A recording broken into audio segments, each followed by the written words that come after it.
నమస్కారం. అమృతం కార్యక్రమానికి స్వాగతం. ఇప్పుడున్నటువంటి పోటాపోటీ జనరేషన్లో చాలా బిజీగా ఉన్నటువంటి మన లైఫ్లో మనం చాలా విషయాలు నెగ్లెక్ట్ చేస్తూ ఉంటాం. ఎలాంటివంటే ఇల్లును శుభ్రంగా ఉంచుకోకపోవడము, బట్టలన్నీ ఎక్కడ పడితే అక్కడ పడేయడము, మన వంటింటిని కూడా కొంచెం అటు ఇటుగా ఉంచుకోవడము, ఎందుకంటే టైం లేక. కానీ ఏది చేసినా ఏది చేయకపోయినా కూడా మనం తీసుకునే ఆహారంలో ఎంతవరకు ఆరోగ్యం ఉంది, ఎంతవరకు మనం చక్కటి ఆహారం తీసుకుంటున్నాము అనేది మాత్రం చాలా చాలా ముఖ్యం.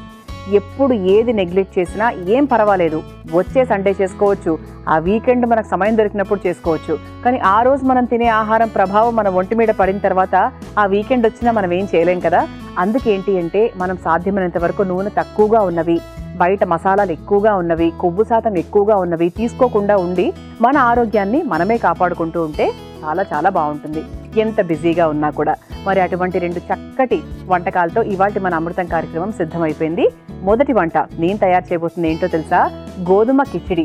సాధారణంగా కిచిడి అంటే అన్నము, తర్వాత పెసరపప్పు, ఇలా అందరికీ తెలుసు. గోధుమ కిచిడి ఎలా తయారు చేసుకోవాలో ఈరోజు తెలుసుకుందాం. ముందుగా కావాల్సిన పదార్థాలు ఏంటో ఒకసారి చూసిద్దామా? గోధుమ కిచిడి తయారు చేసుకోవడానికి కావాల్సిన పదార్థాలు: గోధుమ రవ్వ 1 కప్పు, పెసరపప్పు 1 కప్పు, క్యారెట్ ముక్కలు కొద్దిగా, బంగాళదుంపల ముక్కలు కొద్దిగా, పచ్చి బఠానీలు 1 కప్పు, పచ్చిమిరపకాయలు 2, జీలకర్ర 1 టేబుల్ స్పూన్, నూనె 4 టేబుల్ స్పూన్లు, పసుపు 1/2 టేబుల్ స్పూన్, అల్లం పచ్చిమిర్చి పేస్ట్ 1 టేబుల్ స్పూన్, ఉప్పు తగినంత. గోధుమ కిచిడి తయారు చేసుకోవడానికి కావాల్సిన పదార్థాలన్నీ కూడా సిద్ధంగా ఉన్నాయి. మొదలు పెట్టిద్దాం. అయితే గోధుమ కిచిడి, దీనికి ముందుగా నేను పెసరపప్పుని ఉడికించుకొని సిద్ధంగా పెట్టుకున్నాను. 80% వరకు ఉడికించుకున్నానండి. ఆ తర్వాత గోధుమ రవ్వ నానబెట్టుకున్నాను. ఎక్కువ సమయం ఏం పట్టదు. గోధుమ రవ్వని చాలా రెగ్యులర్గా నేను కూడా తీసుకుంటూ ఉంటాను. అంటే గోధుమ రవ్వలో ముఖ్యమైన పోషక విలువలు ఏంటి, అందరికీ బాగా ఉపయోగపడేవి ఏంటి అంటే ఫైబర్ ఉంటుంది. అందులో బాగా ఎక్కువగా ఫైబర్ ఉంటుంది, కార్బోహైడ్రేట్స్ తక్కువగా ఉంటాయి. అంటే మనం తీసుకున్న ఆహారం వెంటనే అది షుగర్ లాగా కన్వర్ట్ అయిపోకుండా చాలా కాంప్లెక్స్గా ఉంటాయన్నమాట. కాంప్లెక్స్, సింపుల్ అని 2 రకాలు ఉంటాయి కదా. సో త్వరగా మన రక్తంలో ఆ షుగర్ లెవెల్స్ కలవకుండా ఉండడానికి ఈ గోధుమ అనేది చాలా బాగా ఉపయోగపడుతుంది. విటమిన్ బి కూడా చాలా బాగా ఉంటుంది. తద్వారా ఏంటి అంటే జీర్ణశక్తిని బాగా పెంపొందించుతుంది, మన బరువును కూడా బాగా తగ్గిస్తుంది. సో మరి బరువు తగ్గాలి అని కోరుకుంటున్న వాళ్ళందరూ కూడా వారానికి 3 లేదా 4 రోజులు ఈ మిల్లెట్స్, తర్వాత గోధుమలు ఇవన్నీ కూడా తరచూ వాడుతూ ఉండడం వల్ల బరువు అనేది చాలా బాగా మెయింటైన్ అవుతూ ఉంటుంది.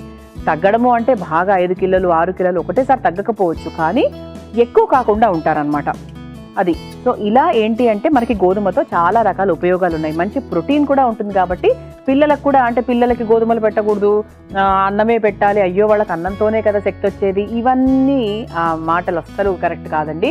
పిల్లలకు రాగి ముద్ద పెట్టండి, తర్వాత గోధుమ కిచిడి తయారు చేయండి. గోధుమలు తర్వాత కూరలు, పప్పులు, గోధుమ తయారు చేసి గోధుమ రవ్వ, దాంట్లో మీకు కావాల్సిన సాంబార్లు, పప్పులు ఇవన్నీ కూడా వేసుకొని హ్యాపీగా అలా కూడా పెట్టచ్చు. పిల్లలకు ఈ వైట్ రైస్, ఈ తెల్లన్నం కన్నా కూడా ఇవే ఎక్కువ ఆరోగ్యాన్ని ఇస్తాయి. ఈ విషయం అంత త్వరగా మనం తెలుసుకుంటే అంత మంచిదనమాట. ముందుగా స్టవ్ వెలిగించేసుకుందాం. గోధుమ రవ్వతో కిచిడి తయారు చేసుకోవచ్చు. మామూలుగా గోధుమ రవ్వ ఉడికించుకొని మన ఇంట్లో ఉండేటువంటి వంటలు కూడా కలుపుకొని తినచ్చు. గోధుమ రవ్వతో ఉప్మా అందరికీ తెలిసిందే, అల్లం ముక్కలు చక్కగా అవన్నీ వేసుకొని తింటే చాలా బాగుంటుంది. అలాగే కిచిడి, ఈ గోధుమ రవ్వ కిచిడి కూడా ఏంటంటే మనకు నార్త్ ఇండియా వైపు ఖచ్చితంగా దలియా అంటూ ఉంటారు హిందీలో. రాత్రిపూట ఖచ్చితంగా వాళ్ళు గోధుమ కిచిడినే తింటారు, అదే బలకరం కూడా. మన బాండి కొంచెం వేడైన తర్వాత కాస్త నూనె వేసేసుకుందాం.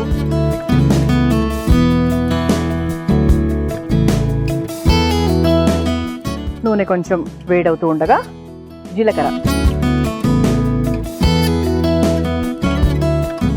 జీలకర్ర వేసుకున్న తర్వాత పచ్చిమిరపకాయలు ఒకసారి వేయించేసుకుందాం. ఆ తర్వాత కాస్త అల్లం పచ్చిమిర్చి పేస్ట్ అన్నమాట. అంటే మనము సపరేట్గా అల్లం ముక్కల్లాగా కాకుండా అల్లము పచ్చిమిర్చిని కలిపినటువంటి పేస్ట్ వేస్తున్నాం. మీరు పచ్చిమిరపకాయలు కాకుండా అచ్చంగా అది కూడా వేసేసుకోవచ్చు. ఆ తర్వాత కాస్త పసుపు, అంటే మనకు కిచిడి అనగానే ఆ పసుపు రంగు అనేది ఫస్ట్ అలా గుర్తొచ్చేస్తూ ఉంటుంది. ఒకసారి కలిపేసుకుందాం. పసుపు లేనిదే కిచిడి రంగు మనకు రాదు, అది లేకపోతే ఎలాగో ఉంటుంది. ఆ తర్వాత పచ్చి బఠానీలు, ఇది ఒకసారి కలిపేసుకుందాం. అంటే ఇందులో మీరు కావాల్సిన కూరగాయలు వేసేసుకోవచ్చండి. ఇంకా పచ్చి బఠానీలు ఏంటి, ఇంకా నేను ఇప్పుడు బంగాళదుంపలు క్యారెట్ వేస్తున్నాను. మీరు ఇందులో మీ ఇష్టం, క్యాప్సికమ్ వేసుకోవచ్చు, పన్నీర్ వేసుకోవచ్చు, ఇక మీ ఇష్టం అనుకోండి. మీ పిల్లలకు బాగా ఏది ఇష్టమో, మీ పిల్లలకి ఏది మీరు బాగా పెట్టాలనుకుంటున్నారో అవన్నీ కూడా ఇందులో వేసేసుకోవచ్చు. ఇది వేసేసుకున్న తర్వాత క్యారెట్ ముక్కలు, సన్నగా తరుక్కున్న క్యారెట్ ముక్కలు, ఆ తర్వాత బంగాళదుంపలు ఇవి ముందు వేసేసుకుంటే ఏంటంటే మనకు అవి ఉడుకుతూ ఉంటాయి. ఇది ఒకసారి బాగా కలిపేసుకుందాం. కూరగాయ ముక్కలు కొంచెం త్వరగా వేగాలంటే ఇందులో కాస్త ఉప్పు వేసుకోవాలి కాబట్టి ఉప్పు వేసేసుకుందాం. సరిపోతుంది. నాకు తెలిసి ఇంకా గోధుమ రవ్వ వేసిన తర్వాత కూడా నేనే ఉప్పు వేయనక్కర్లేదు. ఇలా ఒకసారి కలిపేసుకున్నాం. ఇప్పుడు మనం ఏం చేద్దామంటే మనము ఒక 20 నిమిషాల పాటు నానబెట్టుకున్నటువంటి గోధుమ రవ్వ ఏదైతే ఉందో అది ముందుగా వేసేద్దాం. కొంచెం నీళ్ళు అలా వడగట్టుకుంటూ వేసేద్దాం, మరి నీళ్ళుగా కాకుండా.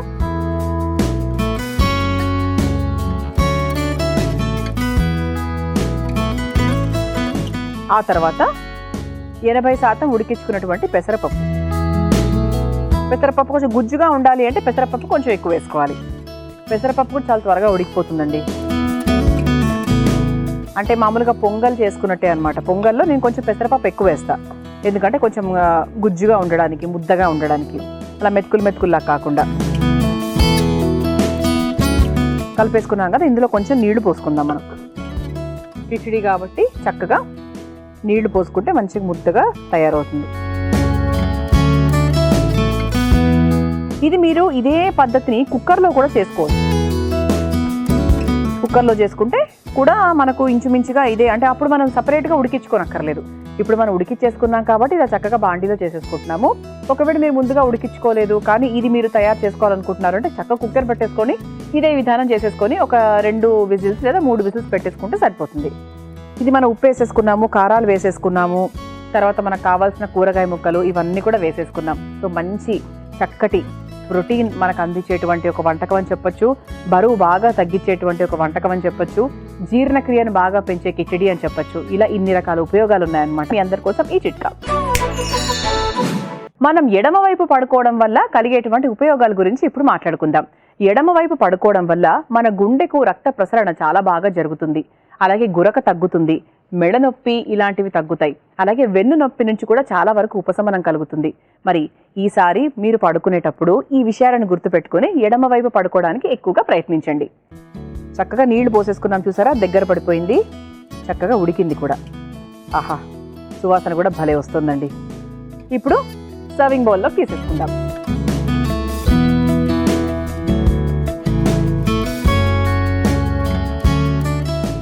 ఇలా వేడివేడిగా చక్కగా సర్వ్ చేసుకొని పైన నుంచి నెయ్యి వేసుకొని తింటే కూడా చాలా బాగుంటుంది. ఇది మనకి బాక్సుల్లోకి పెట్టుకున్నా కూడా బాగుంటుందండి. బాక్సుల్లోకి ప్యాక్ చేసినా కూడా మరీ ముద్దగా అయిపోదు కాబట్టి అన్నంలాగా చాలా చాలా బాగుంటుంది. మరి చక్కటి రుచికరమైన ఆరోగ్యకరమైన గోధుమ కిచిడి మీరు తయారు చేసుకోవాలంటే కావాల్సిన పదార్థాలు తయారు చేసుకునే విధానం మరొకసారి చూసేయండి. గోధుమ కిచిడి తయారు చేసుకోవడానికి కావాల్సిన పదార్థాలు: గోధుమ రవ్వ 1 కప్పు, పెసరపప్పు 1 కప్పు, క్యారెట్ ముక్కలు కొద్దిగా, బంగాళదుంపల ముక్కలు కొద్దిగా, పచ్చి బఠానీలు 1 కప్పు, పచ్చిమిరపకాయలు 2, జీలకర్ర 1 టేబుల్ స్పూన్, నూనె 4 టేబుల్ స్పూన్లు, పసుపు 1/2 టేబుల్ స్పూన్, అల్లం పచ్చిమిర్చి పేస్ట్ 1 టేబుల్ స్పూన్, ఉప్పు తగినంత. గోధుమ కిచిడి తయారు చేసుకునే విధానం: ముందుగా స్టవ్ వెలిగించి బాండీలో నూనె వేసి వేడైన తర్వాత అందులో జీలకర్ర, పచ్చిమిర్చి ముక్కలు, అల్లం పచ్చిమిర్చి పేస్ట్, కొద్దిగా పసుపు, పచ్చి బఠానీలు, క్యారెట్ ముక్కలు, నానబెట్టుకున్న బంగాళదుంప ముక్కలు, సరిపడా ఉప్పు వేసి వేయించుకొని కాస్త మగ్గిన తర్వాత అందులో నానబెట్టుకున్న గోధుమ రవ్వ, ఉడికించుకొని పెట్టుకున్న పెసరపప్పు వేసి ఒకసారి బాగా కలుపుకోవాలి. తర్వాత కొద్దిగా నీళ్లు పోసి కలుపుకొని కాసేపు ఉడికించుకొని చివరిగా ఒక సర్వింగ్ బౌల్లోకి తీసుకుని సర్వ్ చేసుకుంటే గోధుమ కిచిడి రెడీ.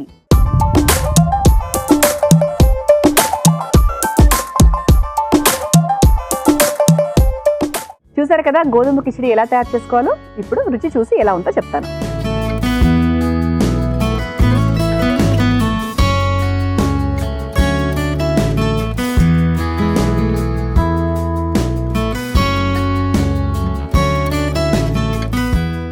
బాగుందండి, కొంచెం కారంగానే చేసుకున్నాను కానీ కమ్మగా ఉంది. పెసరపప్పు ఎక్కువ వేసాం కదా, అందుకు ఆ కారం అనేది పెద్ద తెలీదు. బాగుంది. చాలా అంటే సాత్వికమైన ఆహారం అండి ఇదైతే. నేను చేసిన విధానం అయితే మరీ సాత్వికం. ఎందుకంటే నేను గరం మసాలా పొడులు వేయలేదు, ఈ పొడు ఆ పొడి ఏది వేయలేదు. కేవలం మన పెసరపప్పు, గోధుమ రవ, అంతే, అల్లం, పచ్చిమిర్చి పేస్ట్ మాత్రమే వేసాను. ఎంత రుచిగా ఉందో తెలుసా. అంతే, మనసు మంచిగా స్వచ్ఛంగా నలుగురికి పరిచయం చేయాలి అన్న ఒక దీంతో చేస్తే ఆ వంట రుచి అలా పెరిగిపోతుంది అనమాట. చాలా బాగుందండి, తప్పకుండా ప్రయత్నించండి. మనకి బాక్సుల్లో కూడా చాలా చాలా బాగుంటుంది. ఇక అమృతంలో రెండో వంటలోకి వెళ్ళిపోదామా? ఒక స్వీట్ తయారు చేసుకుందాం. నేను తయారు చేయబోతున్నాను మొక్కజొన్న పాయసం. ముందుగా తయారు చేయడానికి కావాల్సిన పదార్థాలు ఏంటో చూసేద్దామా? మొక్కజొన్న పాయసం తయారు చేసుకోవడానికి కావాల్సిన పదార్థాలు: నానబెట్టుకున్న మొక్కజొన్న 1 కప్పు, పాలు 1 కప్పు, తరిగిన బెల్లం 1 కప్పు, నెయ్యి 2 టేబుల్ స్పూన్లు, యాలకుల పొడి 1 టేబుల్ స్పూన్, జీడిపప్పు కొద్దిగా, కిస్మిస్ కొద్దిగా, తరిగిన బాదాం పప్పు కొద్దిగా, తరిగిన పిస్తా పప్పు కొద్దిగా.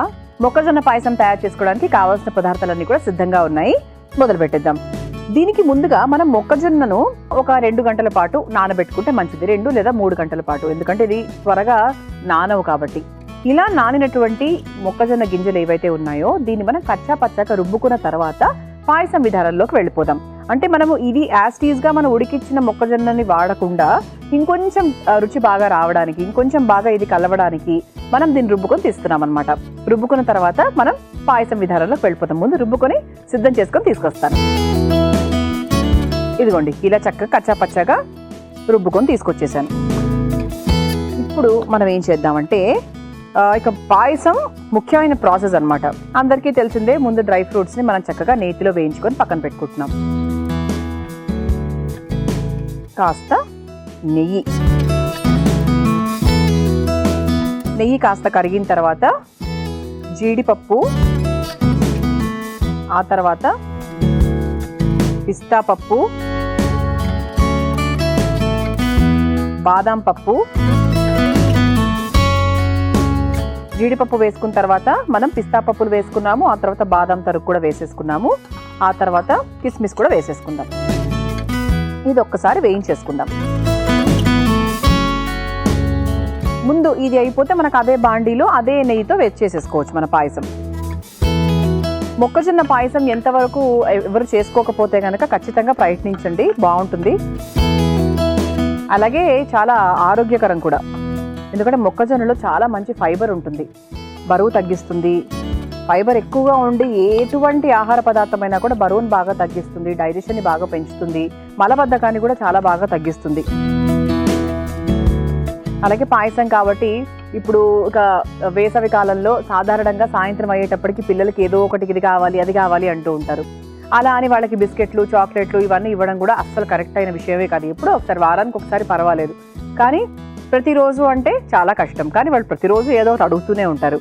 అలాంటప్పుడు ఇలా చక్కగా ఆరోగ్యకరంగా చాలా టేస్టీగా ఇలా పాయసం తయారు చేస్తే బాగుంటుంది. అలాగే మంచి డ్రై ఫ్రూట్స్ అవన్నీ కూడా ఉంటాయి కాబట్టి మంచి ప్రోటీన్, మంచి ఫైబరు, తర్వాత డ్రై ఫ్రూట్స్ మెండుగా ఉంటే కనుక అందులో ఖచ్చితంగా విటమిన్ B12 అనేది ఎక్కువగా ఉంటుంది. ముఖ్యంగా శాకాహారం తీసుకునే వాళ్లకు B12 అనేది డ్రై ఫ్రూట్స్, ఈ నట్స్ ద్వారా వస్తుంది. లేదు అంటే మనకు కొన్ని అవిసె గింజలు ఉంటాయి కదా, వాటి ద్వారా వస్తూ ఉంటుంది. అందుకు మనం ఇవన్నీ కూడా చాలా జాగ్రత్తగా చూసుకోవాలి. మన ఆరోగ్యాన్ని పెంపొందించే విధంగా, మన పిల్లల ఆరోగ్యాన్ని పెంపొందించే విధంగా ఉండేటువంటి వంటకాలనే మనము ఎప్పుడూ తయారు చేస్తూ ఉండాలి. ఇది వేగిపోయిందండి. ఇప్పుడు ఒక కప్లోకి తీసేసుకుందాం.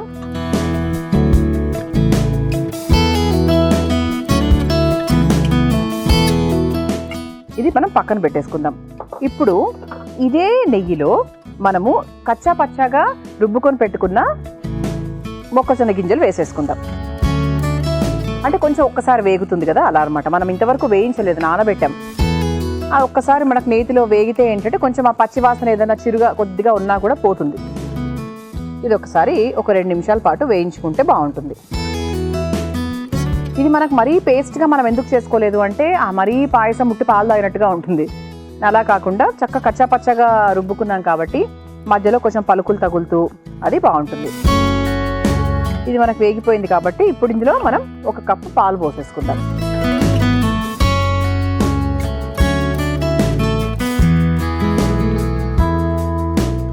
ఇలా పాలు పోసుకున్న తర్వాత కొంచెం మనకి దగ్గర పడాలి, మొక్కజొన్న కూడా కాస్త మెత్తపడాలి. ఈలోపు మనం ఏం చేద్దామంటే ఇటుపక్క బాండి మీద ఇది కాస్త వేడి అయిన తర్వాత బెల్లం, ఇప్పుడు పాలల్లో బెల్లం వేస్తే పాలు విరిగిపోతాయి. ఈ విషయం చాలా మంది తెలిసిందే. అందుకు నేను బెల్లం ఉపయోగించినా కూడా వెంటనే ఇందులో వెయ్యలేను, ఎందుకంటే పాలు విరిగిపోతాయి కాబట్టి. అలాంటప్పుడు ఏం చేయాలి, మరి బెల్లంని ఎలా కలపాలి అంటే ఇటువైపు మనము బెల్లంలో కొంచెం నీళ్లు పోసుకొని ఒక మిశ్రమాన్ని తయారు చేసుకుందాం. అందుకు ముందుగా బెల్లం వేసేస్తున్నాను. వేడి మీద కరిగిన తర్వాత కొంచెం నీళ్లు కూడా పోసుకుందాం. ఆ బెల్లం పాకం, ఆ సిరప్ ఏదైతే ఉందో అది చివరిగా, అంటే మన పాయసం అంతా అయిపోయిన తర్వాత చివరిగా మనకి ఎంత కావాలో అంత వేసేసుకుంటే సరిపోతుంది. అప్పుడు మనకు పాలు విరగవు, మనకు చక్కగా బెల్లంని ఉపయోగించినట్టు కూడా ఉంటుంది. ఇది ఒకసారి కలిపేసుకుందాం. కొంచెం నీళ్లు పోసుకుందాం, అంటే మరీ మనకు బెల్లం పాకంలాగా అట్లేం రానక్కర్లేదు. అందుకు మనం నీళ్లు పోసుకుంటున్నాం. పాకం రావాలి అనుకుంటే మటుకు మనము పోసుకోం, ఈ బెల్లం కరగాలంతే, పాకంలాగా రానక్కర్లేదు. ఇది కొంచెం కరుగుతూ ఉంటుంది. ఈలోపు ఇటువైపు చూస్తే చక్కగా పాలు కూడా కాస్త దగ్గర పడింది. ఇందులో కావాలంటే మీరు కాస్త మీగడ వేసుకోవడము, మిల్క్ మేడ్ లాంటివి వేసుకోవడము కావాలంటే చేసుకోవచ్చు. పిల్లలకి ఇంకా ఇష్టము అనుకుంటే అలాంటివి ఏదైనా వేయాలంటే వేసుకోవచ్చు. ఇది ఒక 2 నిమిషాలు పడుతుందండి, దగ్గర పడాలి. ఇటువైపు బెల్లం కూడా కరుగుతూ ఉంది, ఇది కూడా 2 నిమిషాలు సమయం పడుతుంది. అందరి కోసం ఈ చిట్కా. అంజీర్ తరచూ తింటూ ఉండడం వల్ల మలబద్ధకం తగ్గుతుంది, రక్తపోటు, మూలశంకం వ్యాధి తగ్గుతుంది, రోగనిరోధక శక్తి పెరుగుతుంది. అలాగే మన శరీరాల్లో ఉన్నటువంటి ఇన్ఫెక్షన్స్ ఇలాంటివి ఏమన్నా ఉంటే కూడా బాగా తగ్గిస్తుంది. మరి అంజీర్ని మీ ఆహార విధానంలో ప్రతిరోజు ఉపయోగించుకోండి. చూసారా, కాస్త మనకు మొక్కజొన్న కూడా ఉబ్బింది, అలా కచ్చా పచ్చగా చక్కగా పాలు కూడా దగ్గర పడిపోయాయి. కావాలంటే ఇందులో కొంచెం పాలైనా లేకపోతే ఇంకొంచెం నీళ్ళైనా కూడా మీరు వేసుకోవచ్చు. ఇప్పుడు మనం ఏం చేద్దామంటే ఇంకొంచెం నీళ్ళు వేసేసుకుందాం దీంట్లో. ఇప్పుడు ఇది మరిగింది కాబట్టి యాలక్కుల పొడి కూడా వేసేసుకుందాం. పాయసం అంటేనే చక్కగా యాలక్కుల పొడి ఎంత ఎక్కువగా ఉంటే అంత రుచికరంగా ఉంటుంది. కావాలంటే ఇంకొంచెం నెయ్యి కూడా వేసుకోవచ్చు, దీంట్లో టేస్టీగా చక్కగా వస్తుందన్నమాట పాయసం. ఇది ఒకసారి కలిపేసుకుందాం. ఆ తర్వాత చివరిగా ఏం చేద్దామంటే ఈ స్టవ్ ఆఫ్ చేసేసిన తర్వాత మనకి ఇటువైపు చూసారా బెల్లం కూడా కరిగిపోయింది. ఈ స్టవ్ కూడా ఆఫ్ చేసేస్తున్నాను. బెల్లం పాకం రాగా చూడండి, జస్ట్ మామూలుగా కరిగిందంతే. ఈ కరిగినటువంటి బెల్లం ఏదైతే ఉందో అది మనము ఈ బాండీలోకి వేసేసుకుందాం. ఒకసారి బాగా కలిపేసుకొని స్టవ్ ఆఫ్ చేసుకున్న తర్వాత ఈ బెల్లం సిరప్ ఏదైతే ఉందో పాకం అని కూడా అనలేం దీన్ని, అది ఈ పాలల్లో వేసేసుకుందాం. ఇది ఒకసారి కలిపేసుకుందాం. ఇంకొంచెం కూడా ఉంది కదా, అది కూడా వేసేసుకుందాం.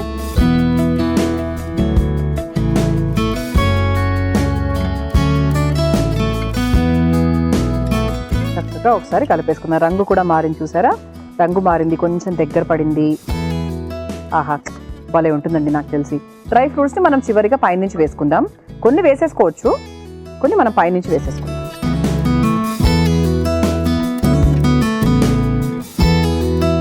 ఇలా మా చక్కటి బౌల్ కూడా సిద్ధంగా ఉంది.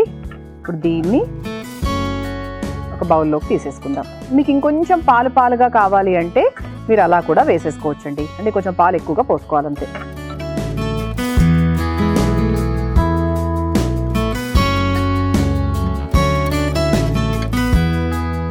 చక్కగా వేసేసుకున్న తర్వాత పైన నుంచి కూడా మనం వేయించుకుని పెట్టుకున్నటువంటి డ్రై ఫ్రూట్స్ని కూడా వేసేసుకోవచ్చు.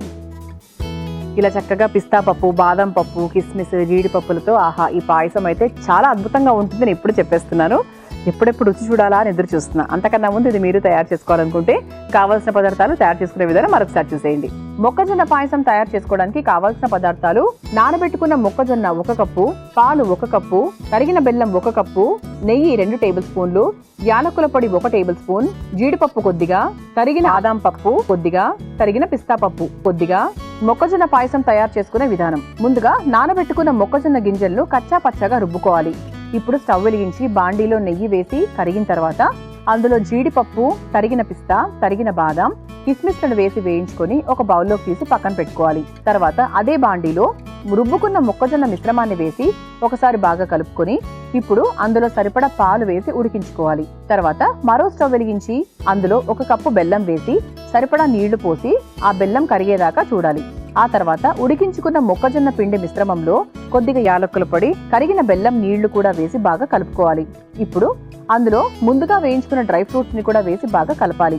చివరిగా ఒక సర్వింగ్ బౌల్లోకి తీసుకుని పైన నుంచి వేయించుకున్న డ్రై ఫ్రూట్స్ వేసి సర్వ్ చేసుకుంటే మొక్కజొన్న పాయసం రెడీ.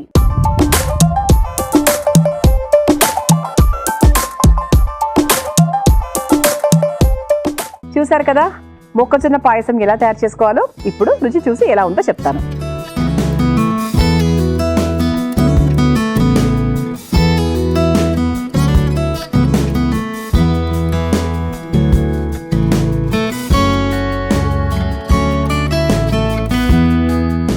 ఇది మొక్కజొన్న అని ఖచ్చితంగా తెలుస్తుంది, తెలియకుండా అయితే లేదు. చాలా బాగుందండి, చాలా కమ్మగా ఉంది. మామూలుగా పాయసం ఇంకెలా ఉంటుంది, అంత కమ్మగా ఉంది. ఇది కమ్మగా ఉన్న విషయం పక్కన పెట్టేస్తే మనం ఎక్కడ పంచదార వాడకుండా కేవలం బెల్లాన్ని మాత్రమే ఉపయోగించి మనం ఈ పాయసం తయారు చేసాం కాబట్టి చక్కగా క్యాలరీస్ కూడా బాగా తక్కువగా ఉంటాయి. పెద్దవాళ్ళు, డయాబెటీస్ ఉన్న వాళ్ళు వాళ్ళందరూ కూడా ప్రయత్నించవచ్చు. సూపర్ అంటే సూపర్గా ఉంది. మరి ఈ 2 వంటకాలని కూడా మన అమృతం కార్యక్రమం ద్వారా మీకు పరిచయం చేశాము. తప్పకుండా మీరు కూడా ఇంట్లో ట్రై చేయండి, నేర్చుకోండి, 10 మందికి పరిచయం చేయండి. ఇది ఇవాటి మన అమృతం కార్యక్రమం. రేపటి అమృతం కార్యక్రమంలో మరో 2 చక్కటి వంటకాలతో మళ్ళీ కలుసుకుందాం. అంతవరకు సెలవు, నమస్కారం. ఈ కార్యక్రమాన్ని తిరిగి చూడాలనుకుంటే www.youtube.com/ETV Life Spiritual లో చూడవచ్చు.